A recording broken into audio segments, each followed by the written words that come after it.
로마서 1장 6절에서 7절 말씀을 제가 봉독해 드리겠습니다. 너희도 그들 중에서 예수 그리스도의 것으로 부르심을 받은 지 아니라 로마에서 하나님의 사랑하심을 받고 성도로 부르심을 받는 모든 자에게 하나님 우리 아버지와 주 예수 그리스도로부터 은혜와 평강이 있기를 원하노라. 아멘.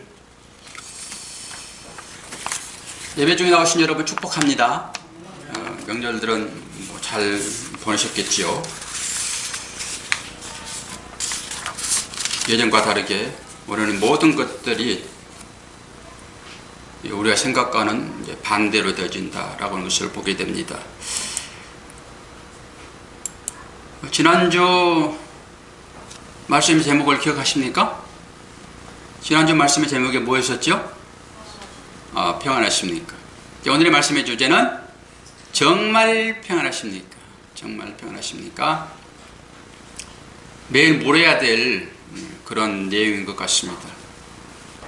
우리가 우리를 사랑하시고 죄에서 구원하신 예수 그리스도의 은혜를 생각할 때 어떻게 예배를 드려야 될지 온 마음과 정성을 다할 뿐만 아니라 우리의 모든 행위까지 다 동원하여 그 하나님을 찬양하는 것이 구원받은 자녀의 도리입니다.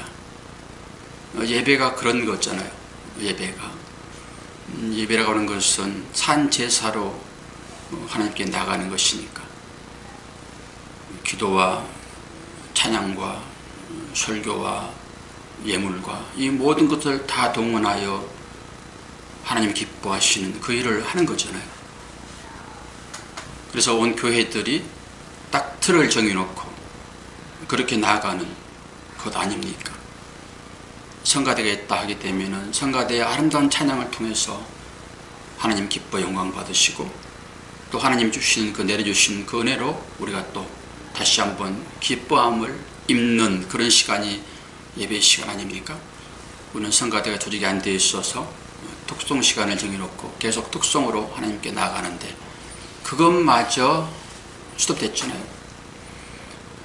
그리고 매월 첫째 주일날 성찬식을 통해 가지고 보이는 예배로 나가는 것이 그것인데, 그리고 떡을 떼면서 우리는 예수 그리스도의 몸을 먹고 살아가는 한 지체다라고 하는 것을 고백하고 이것이 생명입니다 그러면서 떡과 잔을 나누는 그 일들이 예배거든요. 그런데 이 모든 것들이 다 정지되었습니다. 제가 담대하게 오늘 성찬식을 하다가 여러분들의 시선 때문에 제가 못했습니다. 혹여나 여러분들의 시선이 목사님 조금만 참으면 되지 않습니까? 이런 생각이 들어가지고 제가 다음 달로 미뤘습니다. 예배도 마찬가지입니다. 예배도 우리 아이들도 지금 그나마 우리 새 가정에서 아이들을 보내주셔가지고 예배를 드리고 있거든요. 우리 김정지 집사님 자녀, 그리고 고민 성도님, 그 손자들, 그리고 목사님 아들, 이 4명 앉혀놓고 예배를 드는데 오늘 저한테 기쁨이 참 있었어요. 왠지 몰라요. 기쁨이 충만해짐으로 이 아들과 함께하는 것이 예배 드리고 이런 것이 정말 기쁨이다. 그런데 이 부모님이 믿지 않으면은 우리 아이들은 교회 올 수가 없습니다. 왜 그렇죠? 너무나 많이 매스컴을 통해서 교회는 코로나의 원상이다라고 하는 인식이 그들에게 있습니다. 그래서 교회 나오게 되면은 코로나 걸릴 거야. 그리고 아이들을 안 보내주는 거예요. 언제까지 아이들을 안 보내줄까? 코로나가 여러분 끝나리라고 보지는 마십시오. 어제 한 분이 그런 얘기를 하더라고요. 전문가들이 하는 얘기는 이제 코로나하고 같이 가야 됩니다. 감기처럼 우리가 떠안고 가야 될 것입니다 라고 하는 거잖아요. 전문가들은 벌써부터 그런 얘기를 했습니다. 우리들도 이제 그런 생각을 가지고 지혜롭게 이 문제를 돌파해야 될 책임이 있습니다. 정말 여러분 평안하십니까? 사도 바울이 서신서 13권을 썼는데 서신서 맨 앞장에 늘 이런 말씀으로 그들의 평강과 은혜를 구했다고요. 그것은 전제가 평안하지 않다라고 하는 거잖아요. 그들의 삶 가운데. 그들의 삶 가운데 평안이 없다. 그렇기 때문에 하나님의 은혜와 주 예수 그리스도의 사랑이 너희들한테 있기를 내가 원한다. 이거 이 편지 내용이 있잖아요. 저도 똑같습니다. 그 마음 가지고 여러분들에게 이 설교를 하는 것이에요. 그리고 이제 다시 한번 묻지 않습니까? 정말 여러분 평안하십니까? 평안하십니까? 저는 고린도전서 15장을 아침에 설교 새벽하면서 많은 은혜를 받았고요. 삶과 죽음에 대한 정리가 또렷하게 다시 한번 정리되어지는 것을 보았습니다. 여러분 삶 가운데 평안이 과연 있습니까? 성경에서 말하는 평안은 우리가 얘기하는 그 평안과는 질적으로 다른 차원의 것을 얘기하고 있다라고 여러분 인식하셔야 됩니다. 사도 바울은 실질적인 삶으로는 동족의 핍박이나 또한 강의 위협이나 태장으로 맞게 되면 죽습니다 거의. 그런데 그 태장을 3번씩 맞는 정말로 어려운 가운데서도 그는 진정으로 평안했다라고 하는 거예요. 그거 어떻게 얘기했습니까? 자기는 날마다 죽노라 라고 얘기를 했고, 지금 자기의 삶이라고 하는 것은 딱 다윗과 같은 거예요. 다윗이 도망 다닐 때 어떤 고백을 했습니까? 사울을 피해서 도망 다닐 때 죽음이 한 발자국 앞에 있다라고 고백했습니다. 다윗이요. 그리고 바울도 안 그랬습니까? 바울도 내가 지금 죽게 생겼다. 그만큼 힘들다. 그러면서 자신의 그 아픔과 어려움과 고난을 통해서 나의 형제들이여 위로함 받으라. 위로함 받으라. 왜 위로함 받습니까? 사도 바울이 걸어갔던 그 길은 모든 믿는 사람들이 걸어가야 할 그 길입니다. 누가 앞장서서 걸어가셨습니까? 예수 그리스도께서 그 길을 걸어가셨습니다. 그래서 사도 바울도 그 길 걸어가셨고 12 제자가 다 그 길을 걸어갔습니다. 우리도 그 안에 들어있는 교회들이기 때문에 교회는 당연히 그 길을 걸어가야 됩니다. 그러면서 사도 바울의 그 어려움을 보고 여러분 위로받으십시오. 그 얘기는 뭡니까? 그리스도 안에 있는 자들은 거의 이 삶을 살게 되어 있으므로 내가 이 어려움을 당하니 여러분이 당하는 그 어려움은 너무나도 당연한 것입니다. 나와 한 가족 아닌 나뿐만 아니라 주님과 한 가족 되었음을 나의 고난을 통해서 여러분 보시기를 바랍니다. 이겁니다. 그러니까 세상에서 원하는 그 평강이 아니라 우리는 하늘의 신령한 은혜를 입은 사람들의 삶의 평강을 여러분들이 보셔야 돼요. 설교 제목이 정말 평안하십니까? 그럴 때 여러분들 한 분도 이 땅 가운데서 나 평안합니다 그럴 분 안 계실 거예요.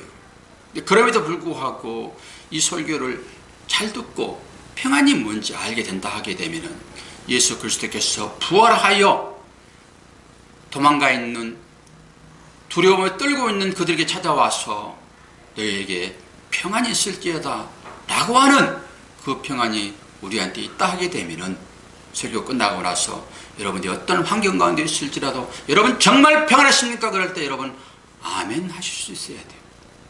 그럴 때만이 진짜 하나님의 자녀인 것을 고백할 수 있습니다. 빌립보서 4장 6절은 이런 말씀으로 우리에게 주어집니다. 이거 지난주에 했던 건데 한번 기억해 볼까요?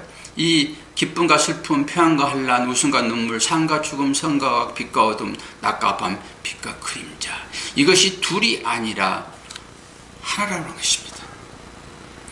여러분, 이러면은 이게 뭡니까 이게? 이게 뭡니까? 승리. 빅토리, 승리를 뜻하잖아요. 그런데 이게 제가 얘기할 때는 승리가 아니라 둘이에요, 둘. 그런데 이 둘은 결국 하나인 것을 여러분들이 아셔야 돼요. 기쁨이 곧 슬픔, 슬픔이 곧 기쁨인 것을 여러분들이 아셔야 돼요. 이게 하나로 이해가 되어질 때, 지난주에 설교 정말 잘해놓고 제가 녹화 준비해서 다시 올리라고 했더니 이상한 소리가 들려가지고 그 소리만 들리는 거예요, 이게. 그래서 설교를 못 올렸잖아요.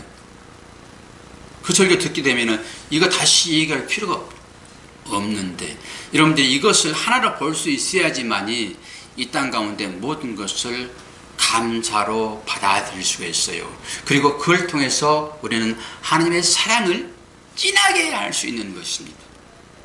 이걸 이분법적으로 여러분이 구분해 버리게 되면은 전혀 하나님의 사랑과는 동떨어져 있는, 그러니까 이 평안을 세상적인 것으로만 봐버리고 이 평안을 통해서 진짜 평안이 무엇인지를 못 본단 말이에요. 하나님께서 여러분들에게 고난을 줄 수도 있고 때로는 평안을 줄 수도 있단 말이죠. 그런데 그것이 뭘 의미하는지가 거기서 분별되어지는 거예요.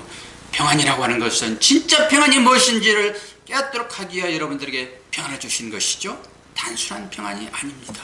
이 두 가지를 하나로 볼 수 있도록 지난주에 충분히 말씀을 드렸습니다.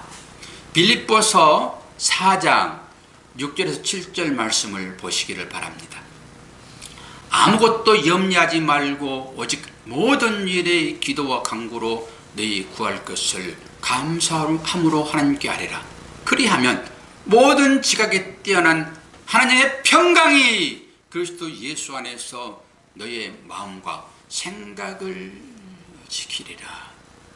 기도하지 않으면은 결국 여러분은 이 평강을 얻어낼 방법은 없습니다.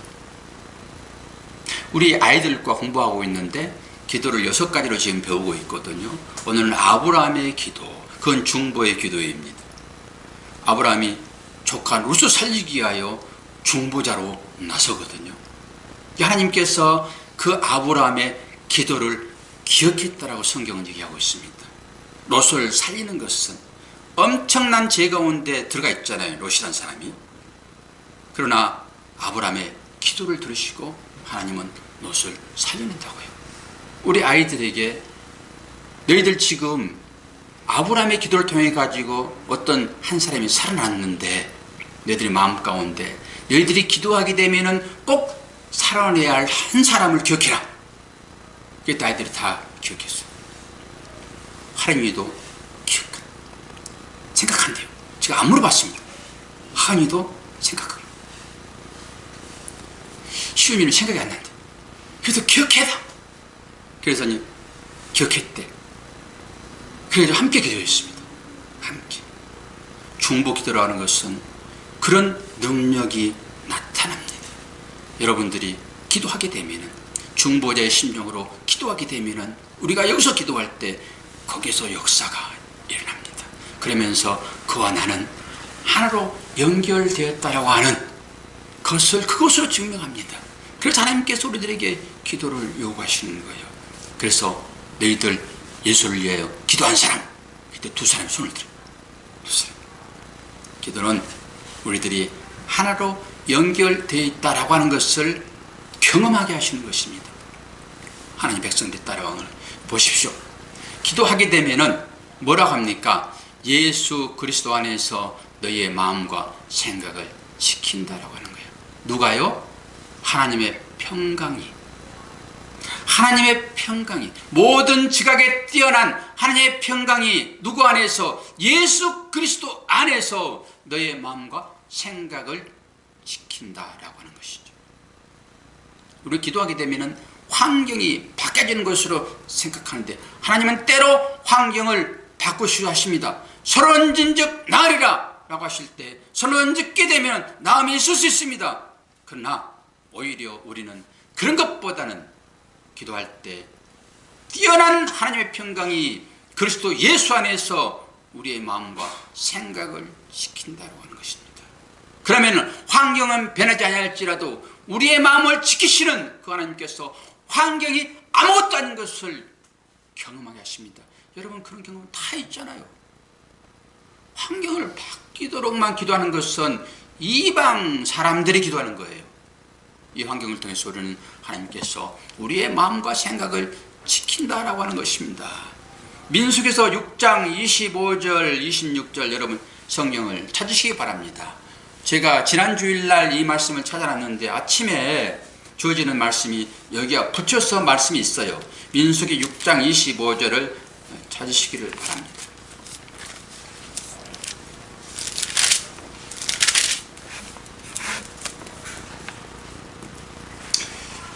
오늘 25절 26절만 먼저 읽어드립니다. 여호와는 그의 얼굴을 내게 비추사 은혜 베푸시기를 원하며 여호와는 그 얼굴을 내게로 향하여 드사 평강 주시기를 원하노라 할지니라 하라. 뭐라고 얘기하고 있습니까?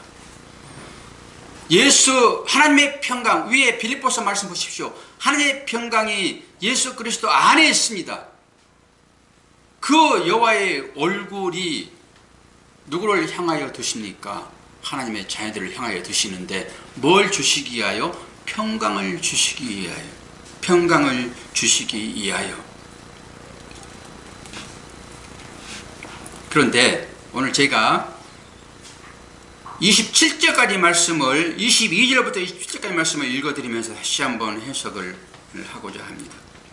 여호와께서 모세에게 말씀하여 이르시되 아론과 그의 자녀들에게 말하여 이르기를 너희는 이스라엘 자손을 위하여 이렇게 축복하여 이르되 여호와는 내게 복을 주시고 너를 지키시기를 원하시며 여호와는 그의 얼굴을 내게 비추사 은혜 베푸시기를 원하며 여호와는 그의 얼굴을 내게로 향하여 두사 평강 주시기를 원하노라 할지니라 하라.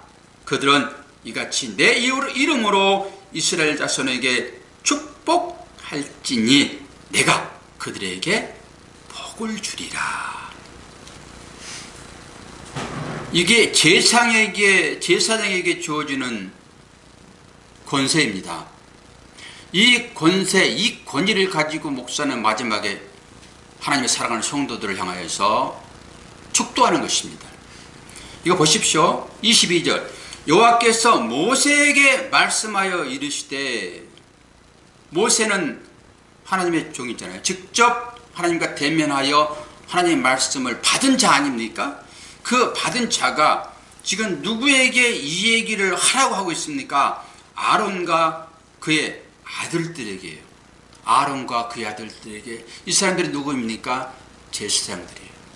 제사장. 모세가 직접 하나님의 말씀을 받아가지고 제사장들에게 이렇게 얘기합니다. 그러면서 제사장들이여 축복하라 이러는 거예요. 축복하라. 그래서 축복하게 되면은 복을 주시는데 평강의 복을 주겠다. 즉 마음의 평안을 허락하시겠다라고 하는 것이죠. 그러면 여기에서 제사장은 누구일까요? 목사일까요? 물론 목사도 포함됩니다. 제가 여러분을 제사장으로 보고 이 말씀을 보게 되면은 모세의 역할은 제가 하는 거고요. 여러분들은 제사장이세요. 여러분을 통해서 하나님께서는 복을 주겠다라고 하는 것입니다. 여러분을 통해서. 그러니까 여러분은 얼마나 축복하십니까? 여러분 얼마나 기도하여 다른 사람을 축복하십니까? 얼마나 선포하십니까? 그대로 이루어지는 것을 볼 수 있잖아요. 그대로. 그러면서 마음의 축복이 어떤 것인지 11장 28절에서 29절 우리가 다 아는 말씀이죠.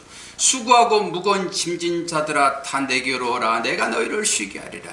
나는 마음이 온유하고 겸손하니 나의 멍에를 메고 내게 배우라. 그리하면 너의 마음이 쉼을 얻는다라고 얘기를 하고 있습니다. 수고하고 무거운 짐진 자들, 그들은 다 누구한테 가야 됩니까? 예수께 나가야 됩니다. 그러면 예수께서 우리의 멍에를 다 지시면서 우리에게 뭘 주십니까? 마음의 평안을 주십니다. 이게 샬롬인 것입니다. 이게 사도 바울이 오늘 여러분들에게 평강이 있기를 원한다라고 하는 거예요.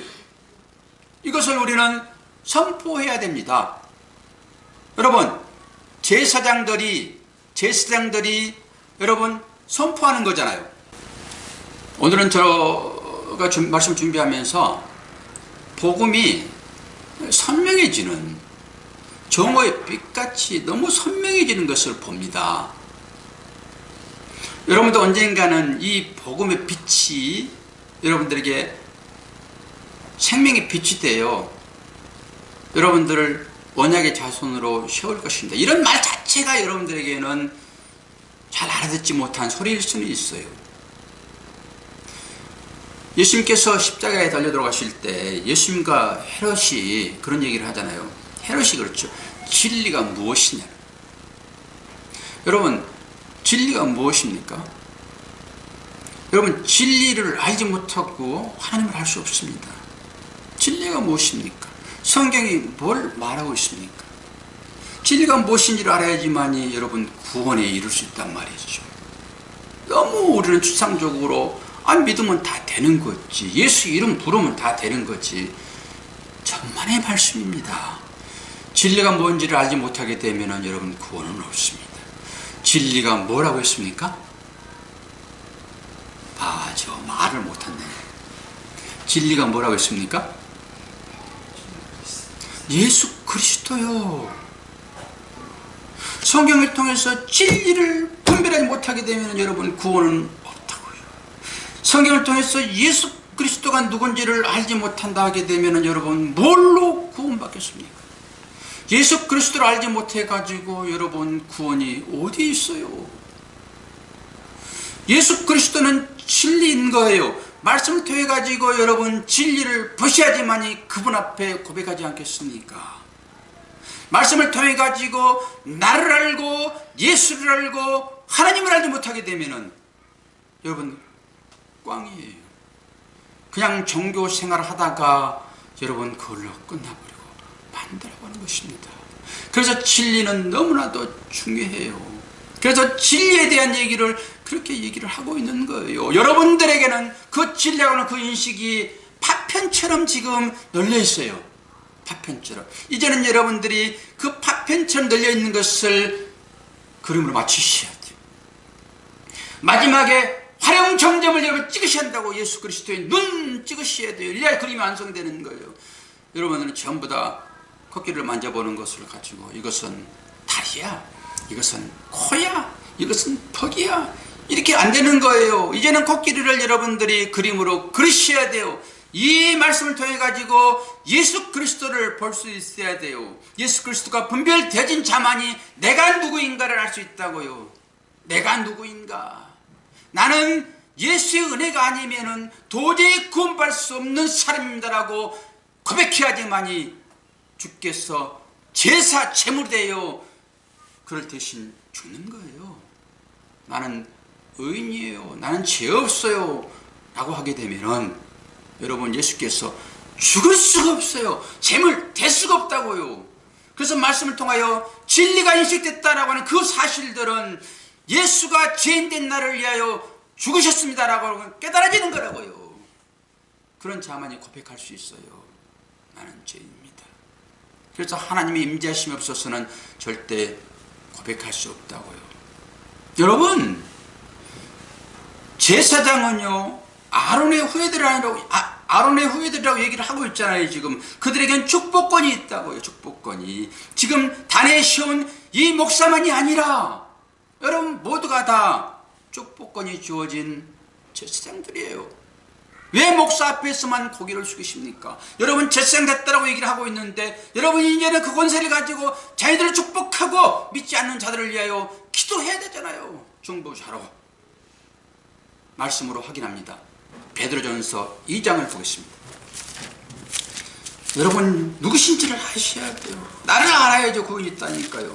나를 알라 이러면 이제 축복을 할 수 있죠. 내가 누구인가? 베드로전서 2장 9절입니다. 말씀을 다 찾으셔야 돼요. 확인하셔야 됩니다. 그래 내가 누군지를 알고 나한테 이렇게 축복권이 있는데 나는 이 축복권을 지금 사용하고 있는가 아닌가? 베드로전서 2장 9절 제가 봉독합니다. 그러나 너희는 택하신 족속이요 왕같은 제사장들이요 거룩한 나라요 그의 소유가 된 백성이니 이는 너희를 어두운 데서 불러내어 그의 귀한 빛에 들어가게 하신 이의 아름다운 덕을 선포하게 하심이라. 아멘. 여러분이 누구라고요? 아론의 후예들이라고. 여러분 제사장이라고 분명히 얘기를 하고 있잖아요. 지금 모세가 아론에게 뭐라고 얘기했습니까? 너 축복해라. 지금 하나님께서 너에게 권위를 줬다. 너 축복해라. 누구에게? 하나님의 백성들에게, 하나님의 자녀들에게 너 축복해라. 그 축복이 그들에게 이루어질 것이다. 왜요? 하나님께서 말씀하셨으니까. 그래서 여러분이 누구인지를 잘 아셔야 된다고요. 물론 여러분이 죄인이라는 인식이 분명히 있어야 되고요. 그래야지 구원이 있는 것이니까. 그럼 구원받는 자들이 이제는 어떻게 해야 됩니까? 여러분 제사장으로 임명받은 분들 아닙니까? 그러면은 민수기에 나와 있는 것처럼 여러분 축복하셔야지요. 자녀들을 위하여. 왜 목사만 축복을 합니까? 여러분 믿는 자녀 됐다 하게 되면 여러분 제사장이라니까요. 제사장 그런 권세가 있는 거예요. 자녀를 위하여 여러분 축복하세요. 손얹어 축복하세요. 나는 엄마인데 그가 제사장이라니까요. 그가 아들이에요. 상속받는 하나님의 아들. 맨날 죄이라고 하니까 여러분 별로 마음에 안 드셨죠? 오늘 말씀 보세요. 여러분 누구라고요? 제사장이라고요. 모세를 통하여서 하나님께서 말씀하시잖아요. 아론에게 가서 전해라. 뭐 하라고? 축복하라고. 구절을 보면서요. 앞 접속사를 보았어요. 그러나 그러면서 우리들은 왕같은 제사장, 택하신 족속, 거룩한 나라, 하나님의 소유된 백성이라고 얘기하잖아요. 그러면은 그러나 앞에가 뭐 있는지를 보셔야 돼요. 우리와 그렇지 않는 사람들이 어떤 사람인 것을 여러분들이 보셔야 된다고요. 6절을 봅니다. 2장 6절, 베드로전서 2장 6절. 성경에 기록되었을 때 보라 내가 택한 보배로운 모퉁이돌은 시온에 들으니 그를 믿는 자는 부끄러움을 당하지 아니하리라 하였으니 그러므로 믿는 너희에게는 보배이나 믿지 아니하는 자에게는 건축자들이 버린 그 돌이 모퉁이의 머릿돌이 되고 또한 부딪히는 돌과 걸려 넘어지게 하는 바위가 되었다 하였느니라. 그들이 말씀을 순종하지 아니함으로 넘어지나니 이는 그들을 이렇게 정하신 것이라. 여보 우리는 에베소서 1장을 통해 가지고 창세전에 택함받은 백성인 것을 여러 번 말씀을 통하여서 우리 확인했습니다. 근데 오늘 말씀 제가 이 말씀을 보면서 8절에서 또다시 우리는 택하신 족속이고 왕같은 제사장들이고 거룩한 나라고 그의 소유가 된 백성인데 그들은 그렇지 않다라고 하는 거예요. 이게 뭐예요? 정해졌다라고 하는 것입니다. 정해졌다. 여러분이 여기 나와서 예배드리는 것은 정해진 하나님의 택한 족속이기 때문이요 왕같은 제사장이요 거룩한 나라이기 때문에 여러분이 여기 나와서 예배드리는 거예요. 정해진 사람들이라고요. 그런데 그렇지 않는 사람이 있다라고 분명하게 말씀으로 얘기하고 있잖아요. 그러면은 오늘 여기 예배에 나오지 않고 하나님을 알지 못하는 그런 세상 사람들은 다 그렇게 정해진 사람입니까? 그러면은 아니요 라고 할 수 있어야 돼요. 그러면 그 말이 무슨 말이에요? 물어보셔야 돼요. 말씀은 이렇게 나와 있으나 우리는 확인할 수가 없습니다. 여러분이 태어나면서부터 교회 나왔습니까? 모태신앙 말고요. 그러면 그 전에는 뭐예요? 여러분 다 허랑방탕 제 가운데 살았잖아요. 우리 너무 좋아했잖아요. 그런 것들, 세상 것들. 그렇죠? 저와 눈을 좀 맞춰보세요. 실증적으로 다 우리 그러지 않았습니까? 저나 여러분 다 똑같잖아요. 제가 한번 제 삶을 확 뒤집어 볼 테니까 여러분 삶을 한번 뒤집어 보실래요? 한번 해볼까요? 서로 안 되는 거예요. 그건 지키셔야 돼요. 예전 것은 다 묻어버리시고 하나님 앞에서만 고백하시면 돼요. 저나 여러분 다 똑같습니다. 율법이라고 하는 것은 99개 잘 지키다가 한 개 어기면은 다 어긴 게 되기 때문에 하나만 잘못했어도 99 잘못하거나 다 똑같아요. 그런데 똥 묻은 개가 겨 묻은 게 나무라는 식으로 되면 안 되는 것입니다. 우리는 다 똑같아요. 다 똑같아요. 제가 저를 보면은 너무나도 확연해요. 너무나도 확연해요. 양보한 것처럼 하지만은 하나를 지키기 위하여 완전히 그거는 포기 못하고. 여러분 사랑이 무엇입니까? 사랑은 섬기는 것입니다. 한계를 상대방한테 더 주는 것입니다. 다 주란 말 안 한다니까요. 여러분 예수 그리스도처럼 그렇게 살지는 못하는 사람들입니다. 한계를 더 주세요. 한 개만 더 주세요.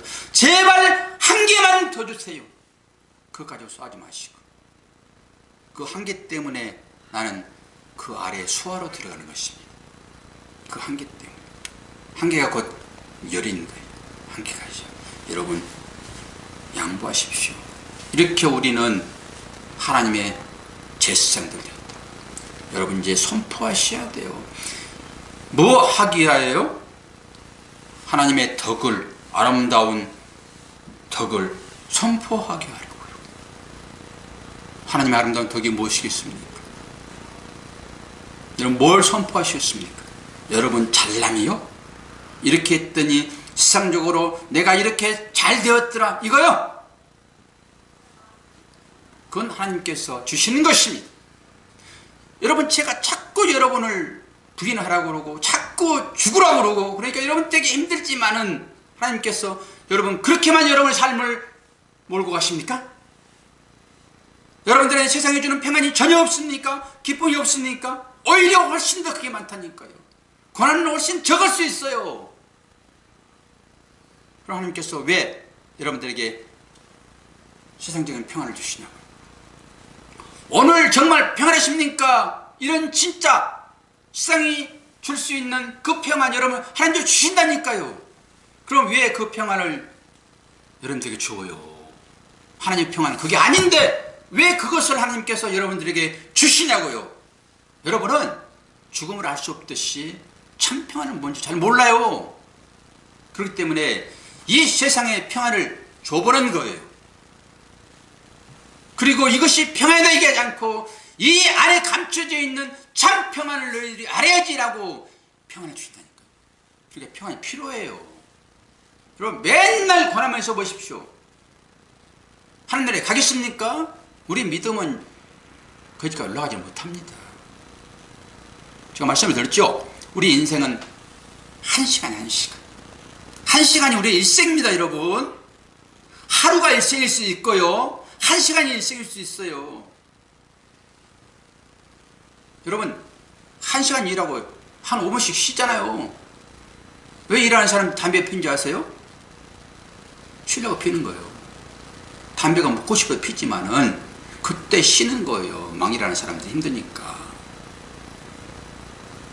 우리가 그 삶입니다. 대부분 다 삶이라고 하는 것은 평안이에요. 평안.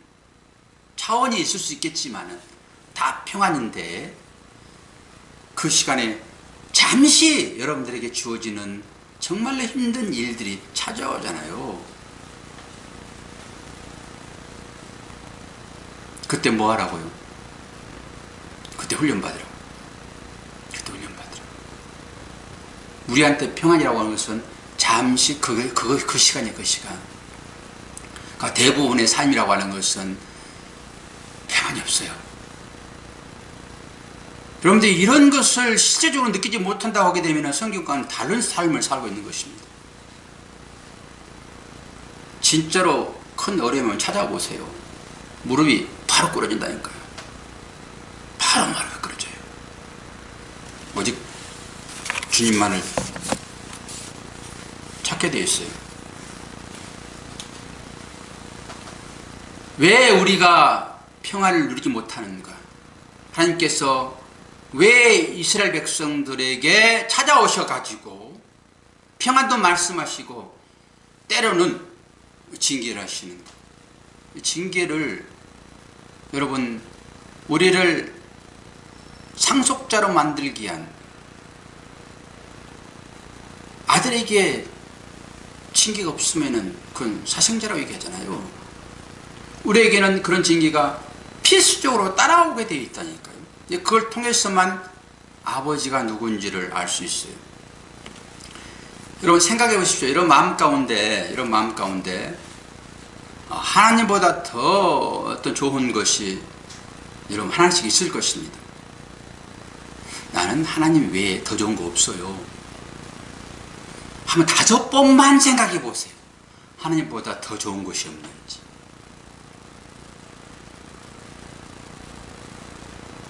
여러분 생각나거든요. 그것이 여러분들에게 우상의 역할을 합니다. 우상의 역할을 합니다. 하나님보다 더 좋은 것이 있게 되면 분명하게 그것은 나에게 우상일 것입니다. 우상의 역할은 무엇이죠? 우상은 여러분 밖에 있는 걸 우상이라고 하지 않습니다. 성경은 하나님의 자리를 찾아오고 있는 것을 우상이라고 해요. 뭐 만들어 놓고 뭐 이런 거 얘기하는 게 아니에요. 하나님의 자리를 대신 차지하고 있는 것이 여러분들에게 우상이에요. 하나님은 이걸 제일로 싫어하십니다. 그러니까 여러분이 나는 하나님을 사랑합니다. 그리고 고백하게 되면은 우상을 버리셔야 돼요. 북이스라엘에 19왕이 있었고요. 20왕이 있었고 남주다에 19왕이 있었습니다. 합하여 39왕이 있었습니다. 근데 북이스라엘은 전부 악한 왕이었다라고 딱 정리해요. 성경은. 남유다 쪽에 왕이 선한 왕이 있었는데 그 선한 왕이 3명, 조금 더하면 5명 정도 돼요. 20왕 중에서 3명. 그러니까 북이스라엘은 어차피 다 악한 왕이라고 성경은 얘기를 하고 있어요. 그러면은 어떤 사람을 선한 왕이라고 했을까요? 산당을 회포하는, 우상을 찍어내는 그런 사람을, 그런 왕을 성경은 선한 왕이라고 그래요. 그러니까 여러분이 인생을 살면서 여러분의 마음 가운데 있는 그 우상을 찍어내지 않으면 하나님의 옳은 자녀의 삶은 아니에요. 그걸 찍어내야 됩니다. 그래서 이런 사람들을 선한 왕이라고 하고 개혁자라고 해요. 개혁자. 여러분 선한 왕이 되기로 하십니까? 안 그러면 우상과 동거하는 사람 되기를 원하십니까? 우상과 동거해 가지고는 절대 하나님으로부터 선한 사람이다 말 들을 수 없습니다. 우리는 온전하게 하나님만을 섬기며 살아가야 돼요. 그럼 여러분 가운데 우상이 무엇입니까? 그러면 여러분들은 또 여러분 자녀를 생각할 수 있을 거예요. 또 여러분들의 가지고 있는 그 명예 생각할 수 있을 것입니다. 안 그러면 여러분이 가지고 있는 어떤 재물, 안 그러면 여러분들이 가지고 있는 어떤 건물, 물질적인 것을 여러분 생각할 수 있습니다. 대부분 그렇게 생각합니다. 설교를 잘 들었으면은 진짜 우상은 누구인지 말하라 그러면 여러분 말할 수 있어야 됩니다. 김대현 집사님, 참 우상이 누구죠? 자신. 우상을 버리세요 그러면 내가 자녀를 사랑하는데 자녀를 사랑하는 게 맞죠? 그게 뭐가 우상입니까? 그게 당연히 사랑해야죠. 그게 하나님 사랑인데 이웃 사랑이 자녀 사랑이고 하나님 사랑 아닙니까 여러분? 당연히 사랑해야죠. 자녀 사랑이면 하나님보다 더 사랑하니까 이건 우상이라고 아주 잘못 배웠단 말이죠. 그러니까 가정은 다 팽개쳐버리고 교회 나와서 그냥 하나님 섬긴다라고 일만 하는, 목사의 기분이나 맞추고 기도하고 찬양하고 예배하고 이런 것이 하나님 기뻐하신 일이라고 다 팽개쳐버리고, 우리가 그렇게 살지 않았습니까?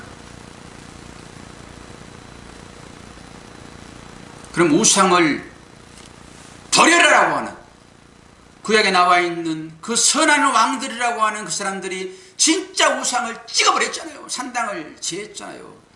그게 뭘 의미하는지 지금 우리가 그걸 알지 못하게 되면은 여러분 선한 왕이 되지 못한다니까. 제사장이 어떻게 제사장이요? 지금 만 제사장이라고 해가지고 우리 제사장 됐다 하잖아요. 여러분 무슨 제사장 기름 부음 받았습니까? 그래도 불구하고 성경은 저와 여러분이 왕같은 제사장이라고, 하나님 택하신 백성 됐다라고, 하나님 나라라고 지금 얘기하고 있잖아요. 성경이. 우상 버리는 사람들 아닙니까? 그러면 우상을 어떻게 버리냐고.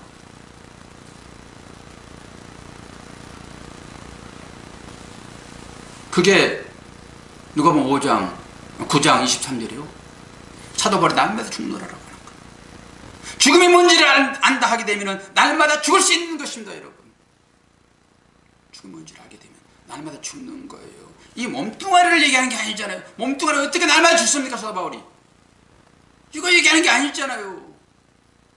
이건 누구나 다 죽는 거예요. 좀 오래 살다 죽으면은 호상입니까 여러분? 몇 년 살아야지 여러분 속이 시원하겠습니까? 한 90 살면은 그 호상입니까? 기쁩니까? 춤을 춰야 됩니까? 내 부모가 돌아가셨는데 춤을 춰야 되냐고요? 죽으면 다 똑같은 거예요. 우리 일생이라고 하는 것은 하루살이에 하루에 하루 조금 더 살 따름인 것입니다. 이게 담고 있는 의미를 여러분 아시죠? 사고를 하게 되면 얼마나 많은 사람들이 다 죽습니까? 어린 아이서부터 한 가족이 그냥 다 죽을 수 있잖아요. 가족이. 그 어린아이의 죽음은 그렇게 통곡할 일이고, 90살 먹었으니까 살 만큼 살았으니까 그것은 좋은 일이라고요. 죽음을 버리는 거예요 여러분. 어린아이 생명이나 나이 들어가지고 아무것도 할 수 없는 그 생명이나 다 똑같아요. 너무나 여러분들이 물질을 보니까 배달픈 것입니다. 보셔야 돼요. 그는 누구나 할 것 없이 내일을 보장할 수 없는 사람들 아닙니까? 내일. 그러면 뭘 얘기하는 거예요? 우상을 버리라고. 하나님께서 우상을 찍어내지 않으면 너는 나의 백성이 될 수 없다라고. 우상을 여러분들이 가지고 있어가면 절대 평안이 없습니다. 우상을 기분 맞춰서 그 우상이 나에게 좋은 걸 줘야 돼요. 여러분, 그 생각을 버리는 것입니다. 이게 우상을 버리는 거예요. 쉽게 나만 잘 살겠다고 몸부림치는 그곳에서 여러분 벗어나셔야 돼요. 그래서 성경은 너무나도 정확해요. 여러분들의 생각, 여러분들의 머리를 그리스도 머리로 바꾸지 않으면 여러분은 전부 다 우상이에요. 우상에 걸어다니는 거예요. 그리스도 머리로 여러분 바꿔내셔야 돼요. 그리스도의 생각으로 여러분의 머리를 바꿔내시는 것이 우상을 버리는 거예요. 하나님은 그걸 제일 기뻐하세요. 그것을 선한 왕이라 개혁자라 얘기를 하는 것입니다. 여러분들은 지금 어떤 생각을 가지고 신앙생활 하세요? 어떤 생각을 가지고?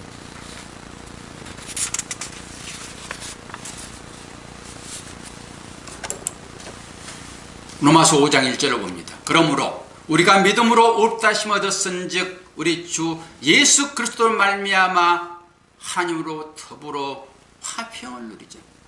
세상의 화평을 여러분들이 생각해가지고는 절대 진정한 화평은 얻을 수 없습니다.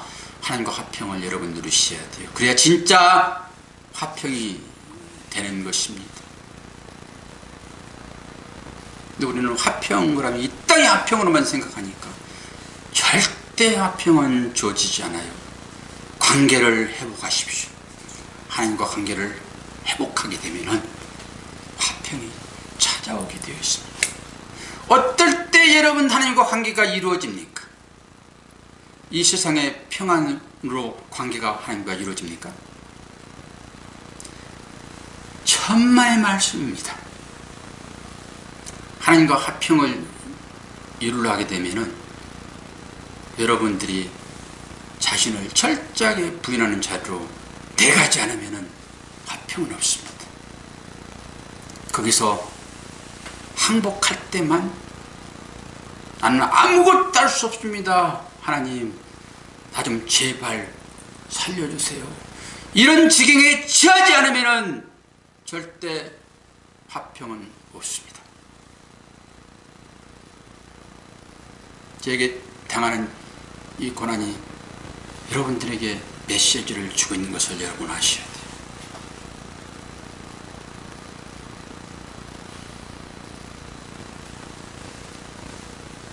제 딸이 이 설교를 들으면 가슴에 못을 박을 수 있는 설교였습니다. 그럼에도 불구하고 저는 설교를 해야 돼요. 제가 전해드렸잖아요. 꼭 들으셔야 된다, 여러분. 사도 바울이 그 고난 가운데서 여러분, 나의 이 고난을 통해서 여러분 이루어받으십시오. 우리는 한 가족인 것입니다.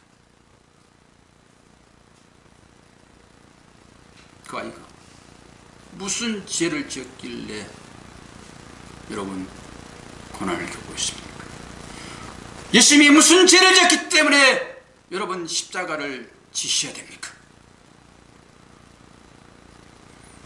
주님과 제자들이 길을 갔다가 제자들이 안진뱅이를 보면서 주님, 저가 저렇게 된 것은 자기의 죄입니까? 그 부모의 죄입니까? 그 당시의 모든 질병은 죄의 싹실하는 것 때문에 자신의 죄를 지어서 온 것이든지 부모의 죄 때문에 그가 당한 것이든지 이렇게 생각을 했어요. 예수님 당시에도요. 오늘도 여러분 그렇게 생각하지 않습니까? 혹시나? 그러면 하나님께서 주께서 뭐라고 하셨습니까? 주께서 그 제자들의 얘기를 들으면서 뭐라고 하셨냐고요? 이것은 무엇을 이루기 합니다? 하나님의 영광을 나타내기 합니다. 왜 그 어린 그에게 이런 고난이 찾아왔느냐고요? 걔가 무슨 잘못을 해가지고 그에게 이 어려움이 찾아왔냐고요? 똑같지 않아요, 여러분? 성경에서 말하는 것과 여러분의 삶 가운데 그런 일이 있을 수 있다라고 하는 이 전제를 여러분이 깔고 드셔야 돼요. 부모의 마음 같기만 하겠습니까마는 많이 힘들어요. 제 안에는 더 힘들 거야. 더 힘들 거야. 그 마음이 익혀지니까 너무 힘든 거예요. 저도. 왜?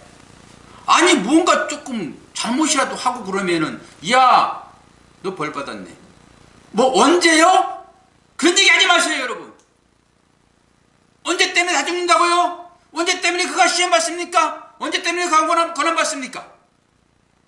예수를 도시한다니까 그게 있어요. 그러면 그 고난이 하나님의 영광을 나타내게 한 것이다라고 하는 이 의미가 분석되어질 때 여러분 그 고난의 의미가 있어지는 거예요. 예수께서 말씀하셨습니다. 하나님의 영광, 하나님의 독사는 어디서 나타납니까? 십자가에서만 하나님의 영광이 나타나는 것이에요. 하나님의 영광은 십자가에서만 나타나는 것입니다. 주께서 말씀하시잖아요. 영광 받을 때가 왔고 영광을 돌 때가 왔다. 십자가를 지기 전에 직전에 말씀하십니다. 주께서. 영광은 그런 거예요. 우리가 뭔 잘해놓고 하는 영광 받으세요? 얼마나 우리가 말씀을 곡해하고 있는지 아십니까? 그에게 질병이 찾아온 것은 하나님의 영광을 위한 거예요. 하나님의 영광을 위한 것. 그럼 영광은 어디서 나옵니까? 십자가에서만 나온다고요. 우리는 다 하나님의 영적인 가족들이에요. 그가 우리의 손자이고 그가 우리의 자녀인 것입니다. 여러분, 물질적으로 보니까 전부 다 이 물질을 통해 가지고 우리한테 깨닫게 하시는 거예요. 더 아프게 하시는 거예요. 영광이 뭡니까? 십자가에 나타나는데 날마다 너 죽느냐라고 하는 것입니다. 여러분, 그를 통해서 영광을 나타내야 되는데 하나님께서 그 꼬맹이에게 날마다 죽으라고 하겠습니까? 여러분, 뭘 잘못했다고? 제가 길을 볼 때마다 너무 반가우니까 예수를 왔구나, 예수를 왔구나. 똑똑 두드려요. 높이 되지도 않아요. 안 보여요. 똑 두드리면은 딱 보여요. 어이구, 예수를 왔구나. 제가 너무 기뻐하는 것을 얘가 보잖아요. 그러니까 할아버지를 보면서 할아버지 왔구나. 여러분, 얼마나 하나님 기뻐하신 소리들 하고 있습니까? 예수에만 합니까, 여러분? 할아버지를 기뻐하게 하기 위하여 할아버지 왔구나. 어른들이라면 그렇게 그 말 하겠습니까? 그게 너무 아픈 거예요. 그런 것들이 할아버지를 기쁘게 하려고.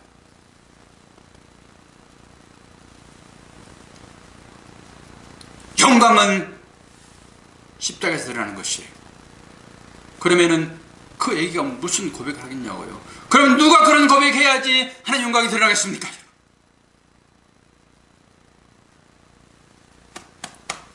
저요, 다른 얘기 더 이상 안 합니다. 목사야, 너 날마다 죽느냐? 날마다 너 부인하느냐요? 이게 사도 바울의 고백입니다. 난 날마다 죽노라. 이게 결론이에요.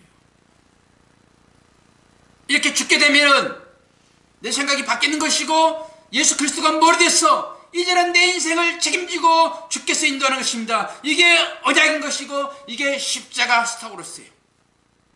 이 언약이 여러분 선언이라고 하는 것입니다. 그래서 그 한계를 찾는 거예요. 그 하나가 탁 우리 머리에 붙게 되면 진리가 되는 것입니다. 이렇게 진리가 된 자는 십자가를 인식하는 것이고 그런 날마다 죽느라 고백하는 것이고 그 삶을 나가는 것입니다. 이웃을 섬기는 것으로 제발 하나만 더 주라라고 하는 거예요. 그 하나가 열인 거예요. 그걸 양보를 못하죠. 그 하나가 열인데 그걸 양보를 못하는 거예요. 왜? 내가 죽거든요. 내가 줄 것 같거든요.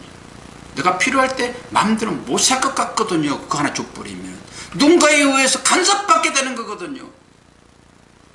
제가 차를 딱 박혀놓고 빼지도 못하고 가지도 못하고 버스 타고 앞뒤로 딱 막아놓으니까 가지도 못하고 차 빼서 어디 가면 쏜사같이 누가 대놔가지고 불편해가지고 헤맬 것 같으니까.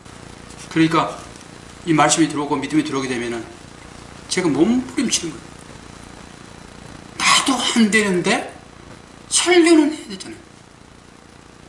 그럼 모세가 잘나서 그렇게 막 선포했습니까? 선지자들이 잘나서 그랬습니까? 예레미야가 선포해놓고 미칠 것 같으니까 나 다시는 당신의 이름 부르지 않겠다라고 하는 거예요. 너무 힘들거든요. 지도 안 되는데 뭐 나도 안 되는 것처럼. 그런데 하나님이 불붙은 마음을 또 허락하시니까 이렇게 또 하는 거예요. 맨날 내려다봐요. 제가 어떤 차를 누가 대놨나 이렇게 미치겠어요. 빨리 잊어버려야 되는데 잊어버릴 수도 없어. 여러분, 한 개 더하면은 그만큼 자유가 없습니다. 여러분, 더하면 평안할 거 생각하시죠? 더하면 더할수록 평안이 없습니다. 빼면 뺄수록 평안이 있습니다. 이게 세상 원리와 성경이 다른 거예요. 직접 체험해 보시라니까요. 체험해 보세요. 자꾸 그리스도 나눠주는 거예요. 자꾸 나눠주셔야 돼요. 설교가 이렇게까지는 가지 않으려고 생각을 했는데 오늘 너무나 많이 나가버렸죠. 어차피 오늘 마지막에 하고 저는 설교하는 것입니다. 언제 죽을지 몰라요. 요즘 뺑뺑 돈다니까 정신이 좀 안정됐지만은 요즘 이 혈관 관계되는 그 병들은요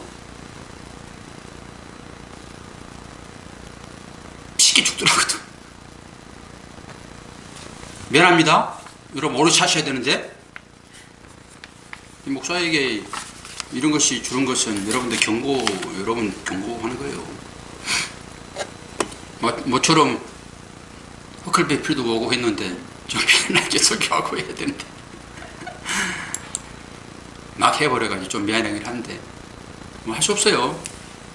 강대 올라서면은 오늘 말씀들이 다 이거 말씀드린데 신기하게요 제가 준비한 말씀이 다 있어요. 그런데 주일날 새벽에 하나님이 은혜가 입히면은 이 말씀과 상관없이 가요. 상관없이. 네, 그리고 지난주일날 이게 설교를 안 해가지고 이거 오늘 설교하려고 했는데 또 이게 삐딱하게 가잖아요. 어쩔 수 없어요. 주신 대로 해야지. 자, 기도하겠습니다. 아버지 하나님, 하나님의 사랑과 은혜를 감사합니다. 무엇을 해야 하나님 기뻐하실지 잘 알지 못합니다. 근데 하나님은 말씀을 통하여서 좀씩 보여주시니 감사합니다.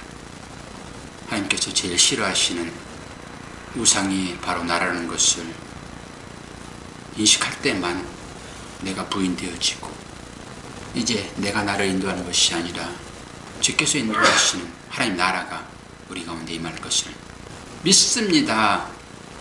오늘도 주 앞에 이러한 고백을 한 우리 모두를 축복하여 주시고 말씀 중심 삼아 세상을 살아갈 수 있도록 도와주시옵소서.